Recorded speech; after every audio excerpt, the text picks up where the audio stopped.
Halo pemirsa, selamat datang di Mata Dunia, program yang mengupas berita dan peristiwa global dari berbagai belahan dunia. Saya Ajeng Tiara akan menemani Anda berikut berita selengkapnya.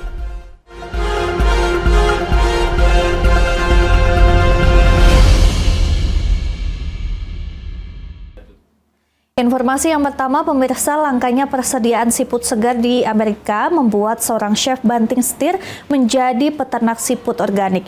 Peconic Escargot di Long Island, New York merupakan satu-satunya peternak siput yang mengantongi sertifikasi Departemen Pertanian Amerika Serikat dan menjadi pemasok berbagai restoran ternama di berbagai penjuru negara itu.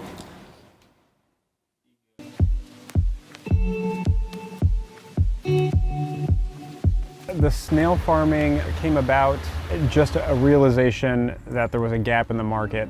I was a chef full-time back in 2013 and wanted to put snails on my menu. And at the time I was taking a lot of care to source my ingredients locally and ethically and responsibly and make sure they were, the best that they could possibly be.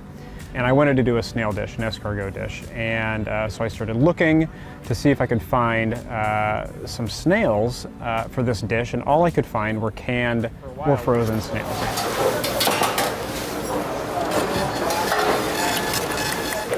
The dish we're preparing today is Peconic snails. We're making it with a garlic cream, parsley puree, parsley oil, pea shoots, and snail caviar.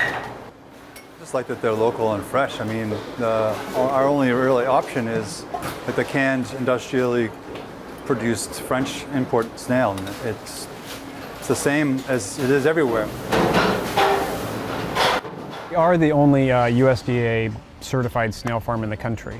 We got our approval from them in 2015, and we work closely with them on all the things that keep the local agriculture safe, because they are an invasive pest that could do a lot of damage to, the surrounding agriculture. Once we had the snails, it was a whole new process of figuring out how to raise them inside of a greenhouse. The flavor of the snails is affected depending on what you feed them, and for that reason we're very careful with what we're finishing them on, because we know it's going to become a prominent flavor profile in the finished product. So we're literally kind of the last 2 weeks of their life seasoning them from the inside out, but more often than not it's herbs that would be more palatable to a human interest. So things like basil, parsley, tarragon, mint. Getting people to try snails for the first time is a big part of our business, because we are living in America and it's not something that people have been eating here for years and years like they have in other countries. So the eggs themselves are just 50-50 butter, cream, and 2 farm eggs. The sauce itself is just very simple, so we do a simply seasoned 7 to 8 escargots out of shell with a little bit of salt and pepper. Just throw them right in the pan with a little bit of garlic, parsley, and butter. This dish is pretty popular. We pretty much get almost every table gets one. I have made the switch from full-time chef to full-time farmer. I still do some cooking at our pop-up, Paw Paw, but most of my time is spent with the snails, and it has been very relaxing. The kitchen is a stressful, hot, chaotic place, and so to kind of go from that to a very quiet greenhouse in the country with just me and the snails that aren't making any noises, it's been wonderful. What I love about snail farming, I think, is seeing the entire process. Being full-time chef, I was only kind of catching the product at its end stage, and I was preparing it and sending it out to be eaten. With this, you're literally seeing life, and then you're creating a product really quality, something you can that I'm proud of, and then kind of passing it off along to the chef.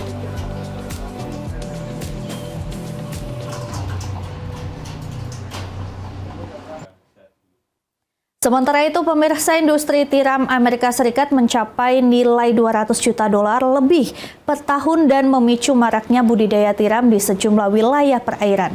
Salah satunya ada di Teluk Chesapeake, dekat ibu kota Amerika Serikat, dan budidaya ini sekaligus membawa manfaat bagi kebersihan lingkungan perairan.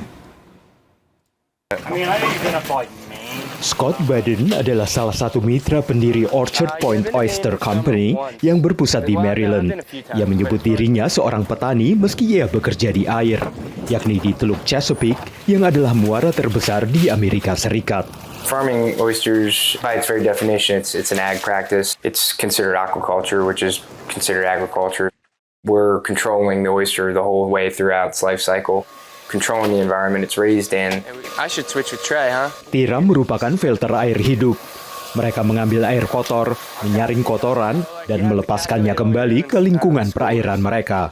Oysters are filter feeders, which means that in order to eat, they suck in water from the environment. They bring that water in and they filter it over their gills.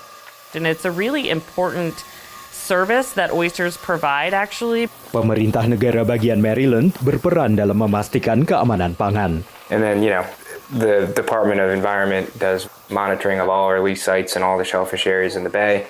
And they're making sure that, the water quality is good for human consumption. Tiram menjadi bagian penting dari rencana Chesapeake Oyster Alliance untuk memulihkan kualitas air Teluk Chesapeake yang membentang dari Samudra Atlantik ke negara bagian Virginia dan Maryland. Aliansi ini adalah koalisi lebih dari 80 kelompok yang ingin menambahkan total 10 miliar tiram ke teluk ini pada tahun 2025. Petani tiram seperti Scott adalah bagian penting dari rencana ini. We view our product as very sustainable and restorative. So it's sustainable in the fact that we can keep doing it because we're only taking out what we're putting in. But, the reality is we take out less than we plant. Dan tiram yang diambil Scott dari teluk ini istimewa. Not all oysters are created equal, right? Oysters are one of those things where the terroir, if you will, or where they are raised, determines what their flavor profile is. The key here. Scott's oysters are unique in that they tend to have fuller cups than what you see. The benefit of having the oysters in the bay is that they're processing the water and helping to keep it clean. Meski ini merupakan bisnis, tapi bagi Scott ini adalah juga kesempatan untuk membantu memastikan bahwa generasi mendatang bisa menikmati keindahan Teluk Chesapeake dan sekaligus tiram yang dihasilkan di tempat ini. Dari Arlington, Virginia, saya Helmi Yohanes dan tim VOA. Informasi berita lainnya akan kami sajikan usai jeda berikut ini. Tetap saksikan Mata Dunia.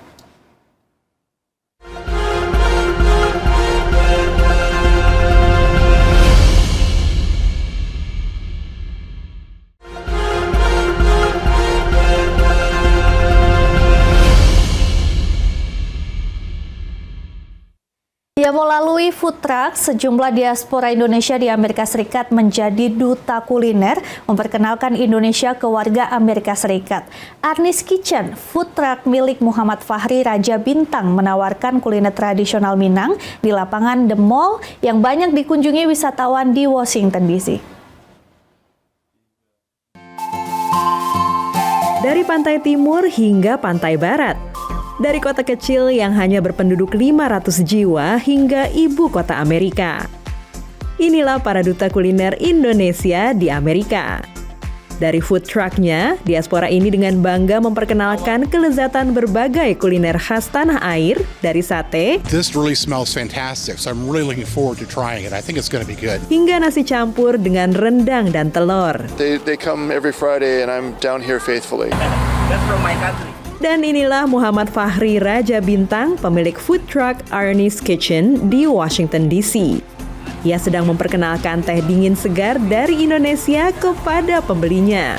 Food truck milik Fahri menawarkan kuliner Indonesia, khususnya masakan Padang. Rata-rata dia suka rendang, mungkin karena rendang ya? Iya, CNN itu, jadi berdasarkan informasi itu, mereka nyoba rendang dan ternyata mereka datang lagi gitu. Alhamdulillah. Itu kita kalau dari preparationnya sekitar 6-7 jam. Fahri mulai merintis bisnis food truck tahun 2019, tak lama sebelum pandemi. Baru 2-3 bulan buka, nggak taunya kita di lockdown. Wah. Ada 500 truk lebih yang harus tutup.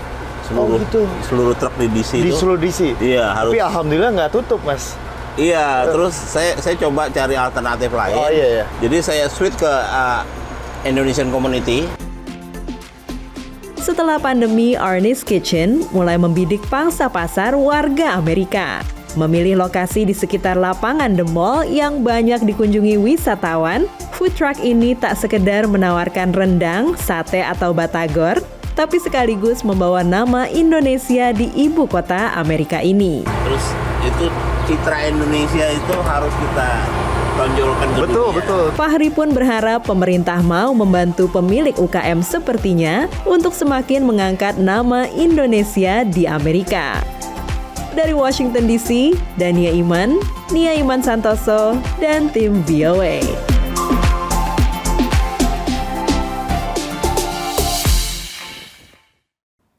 Ingin melepas stereotip bahwa warga disabilitas bergantung pada belas kasihan orang lain, seorang seniman otodidak asal Kamboja menekuni seni lukis block print hingga bisa menggelar sejumlah pameran di Amerika Serikat.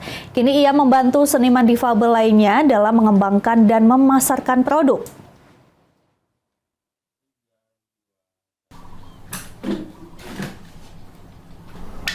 Dari studio rumahnya di Siem Reap, Kamboja, Morn Chair melukis dan mencetak gambar dengan block print bersama istrinya, Phuong Thao. My talent in art, as I remember, began when I was a young boy drawing in the soil. I didn't dream of being an artist when I grew up. But after the accident, when I became disabled, I started to learn art skills from a local NGO, Epic Art. 12 tahun lalu, Morn mengalami luka bakar dalam kecelakaan listrik di lokasi pembangunan suatu gedung. Akibatnya, kedua lengan bawahnya diamputasi. When I was in the village, I thought I was alone. I saw some people were struggling more than me. That made me want to live my life and work hard. 4 tahun lalu, Morn bertemu Lauren Ida, seniman Amerika asal Seattle yang membuka studio bagi seniman lokal Kamboja. At first he was just drawing, he drew the first block and then I chiseled it. And then the second time he said, oh, I think I can do that. Let me try. And now he's very prolific. So he's creating larger blocks, very highly detailed blocks. He's painting a lot more with acrylic on canvases. The painting that shows me with the butterfly wings illustrates the turning point in my life. From a rural boy in the rice field who didn't know the city and didn't know many people. Then, when I turned to art, my life changes. Setelah amputasi, Paman Morn memberinya pekerjaan, beternak bebek. Ini tertuang dalam karya bertajuk Sometimes Happy, Sometimes Difficult yang dipamerkan di Denver, Colorado. It was hot, difficult work, but he was grateful for the job. And so just the sentiment that sometimes happy, sometimes difficult, I think resonates with so many different people. Bagi Morn, karya seni dan kecelakaan yang menimpanya merupakan kisah tak terpisahkan. I changed the mindset of people who used to think that with a disability I could not do anything besides being a beggar or fed by others. Kini Morn tergabung dalam Open Studio Cambodia yang menyediakan jasa pemasaran, suplai, dan kesempatan pameran untuk mempromosikan seni kontemporer Kamboja. Dari Kamboja dan Denver, Colorado, VOA. Informasi berita lainnya akan kami sajikan usai jeda berikut ini. Tetap saksikan Mata Dunia.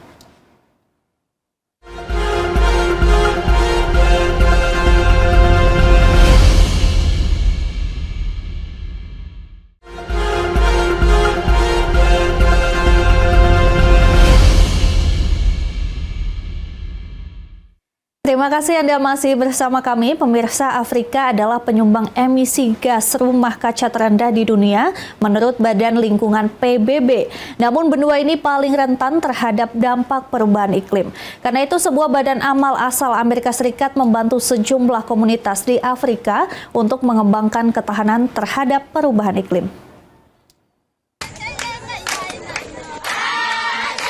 Di desa Loresho di wilayah Lembah Rift di Kenya, warga melakukan perayaan dengan lagu Injil tradisional yang berbunyi terima kasih Tuhan karena telah mengingat kami.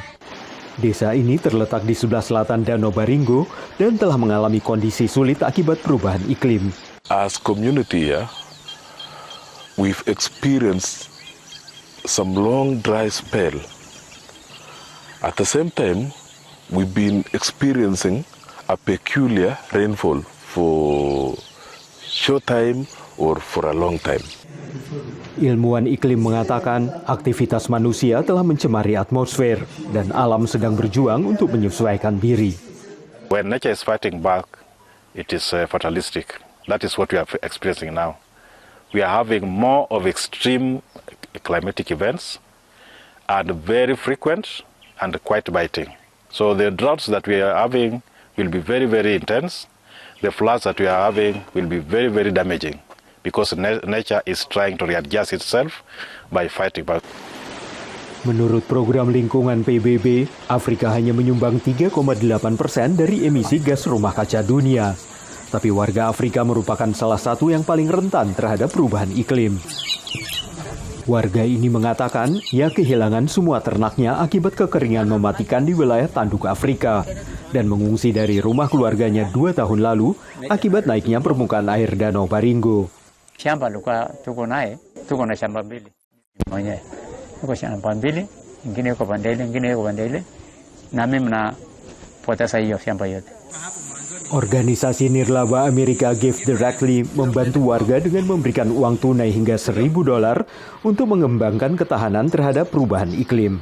It is time, number one, for us to be able to get donations for the aid sector, go directly in the hands of the people who need it. Then after taking it there, give them the opportunity to make the decisions on how that money can change their lives. Warga ini adalah salah satu dari 6.750 lebih keluarga yang telah dibantu oleh Give Directly di Baringo. Ia menggunakan donasi itu untuk membeli tanah dan membangun rumah baru. Ibu 5 anak ini mengatakan Badan Amal telah membantunya membangun kembali kehidupannya. Kuna tofauti kubwa sana kwa maisha yangu. Niko na tofauti kubwa sana. At least saizi mtoto wangu akitaka school fees anaweza pata kwa urahisi. Niko na biashara. Shamba, nimepata pesa, nimelima ka shamba. Menurut pengurus kantor lapangan Give Directly di Baringo, program ini berhasil. We've seen recipients build houses. They're able to improve their living conditions. And someone would say, I bought a mattress. I used to sleep on the floor previously. And so they talk with a lot of passion. Karena para ahli memproyeksikan dampak perubahan iklim akan terus berlanjut dan bahkan meluas, Philip mengatakan cara terbaik untuk membantu masyarakat adalah dengan memberikan mereka kemampuan untuk beradaptasi. Dari Arlington, Virginia, saya Helmi Yohanes dan tim VOA. Beralih ke kabar lain, pemirsa, di tengah lusinan toko halal di metropolitan Washington DC yang masuk 10 besar populasi muslim terbesar di Amerika Serikat, sebuah toko baru punya strategi sendiri. Dimiliki pengusaha Afghanistan, Halal Depot menarget warga internasional dengan produk halal dari berbagai negara. Juga aneka daging lokal, organik, dan halal sabihah yang dianggap lebih sehat. Falls Church, Virginia, merupakan salah satu kantong permukiman warga Muslim dari berbagai negara. Lusinan bisnis yang melayani komunitas, termasuk toko halal, terlihat di kiri kanan jalan. I used to go to other stores, and it was designated for certain nationalities, and that made me to decide to open a multinational grocery store to have something for everybody. Halal Depot baru beroperasi Februari lalu. Well, the concept is to have like fresh produce and organic stuff from the local farms and have something for everyone. I just wanted to make it convenient for the area, for the neighborhood to walk in here so they don't have to like drive miles away. But also the main goal was to have a one-stop shop for the community. Walau pendatang baru, toko ini menarik sekitar 600-an pembeli per minggu. Well, the community is very diversified here. So we have people from Central America to Europe, Asia, Southwest Asia, Africa, So there is people from all over the world in this area. The merchandise is from all over the world. Walaupun ini banyak konsentrasinya banyak makanan-makanan Timur Tengah, tapi spicesnya masih bisa didapat di sini. Dan saya juga pengen nyari ini nih, biryani spices. Jadi ini memudahkan saya kalau pengen masak nasi biryani. Nah, kalau menunya Ramadan tuh gimana? It's a good question. Biryani, sop ayam, mungkin saya bikin martabak. My mom's going to my aunt's house. And that's why we get some chocolates to go to somebody else's house. Is this like a specialty chocolate that you can only get in a halal supermarket? Yes. I couldn't find these anywhere else. Selain dari beragam produk dari berbagai negara, toko ini juga menggunakan sebuah strategi yaitu price adjustment. Price adjustment adalah penyesuaian harga. Misalnya seorang konsumen menemukan barang yang sama lebih murah di toko lain, maka toko ini akan bersedia mengganti selisihnya kembali kepada konsumen. Menurut imigran asal Afghanistan ini, salah satu andalan Halal Depot adalah bagian daging yang bukan hanya halal zabihah atau disembelih dengan tangan sesuai kaidah Islam, tapi juga organik. They are coming from Pennsylvania, which is more fresh and healthy. So we don't stock up frozen stuff and we get them fresh 5 days a week. Monday through Friday we get them from the local farms. Dengan fokus menyediakan produk halal berkualitas dari beragam negara, Halal Depot berharap bisa jadi langganan warga ibu kota, salah satu komunitas paling multi etnis di Amerika. Dari Falls Church, Virginia, Aryatna Budianto, Ronan Zakaria, dan Dania Iman, VOA.